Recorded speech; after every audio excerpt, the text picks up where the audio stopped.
নমস্কার, ২৪ ঘন্টায় আপনাদের সকলকে স্বাগত। পোস্তায় ভেঙে পড়া উড়াল পুলে চলছে রাতভর উদ্ধার কাজ।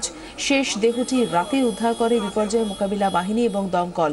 দুর্ঘটনার মৃতের সংখ্যা ২৬। উড়াল পুলের তলায় ৩৬ ঘন্টা চাপা পড়ে থাকার পর উদ্ধার করা হয়েছে লরির খালাসির দেহ।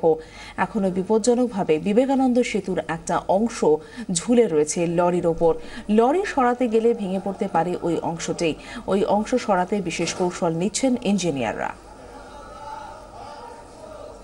প্রায় ৩৬ ঘন্টা পর এই লরির ভেতর থেকে আটকে থাকা সেই খালাসির দেহ উদ্ধার হলো এবং অনেকটাই সেই দেহর অংশ পচে গিয়েছে, কার্যত চেনাই যাচ্ছিল না। এই অবস্থায় দেহটি উদ্ধার করা হয় এবং ঠিক মাঝ রাতে দেহটি উদ্ধার করে তাকে নিয়ে যাওয়া হয়েছে। দীর্ঘ পরিশ্রম এবং অত্যন্ত সন্তর্পণে উদ্ধারকারী দল তারা কাজ করছিলেন, কারণ এই লরি থেকে দেহ বার করাটাই ছিল সব থেকে বড় চ্যালেঞ্জ। কারণ এই লরির ওপরেই কিন্তু ভেঙে পড়া ব্রিজের একটা অংশের অনেকটা চাপ ছিল, সেই কারণেই কিন্তু অত্যন্ত সন্তর্পণে তাকে ধীরে ধীরে দেহটিকে বের করে আনতে হয়, যার জন্য সাহায্য নিতে হয়েছিল পেইল লোডার থেকে শুরু করে ওয়েল্ডিং মেশিন এবং যে ওয়েল্ডিং কাটার মেশিন, সেই ধরনের সরঞ্জামের সাহায্যে। ক্যামেরায় কমল জানার সঙ্গে ঋত্বিক মণ্ডল, ২৪ ঘন্টা, কলকাতা।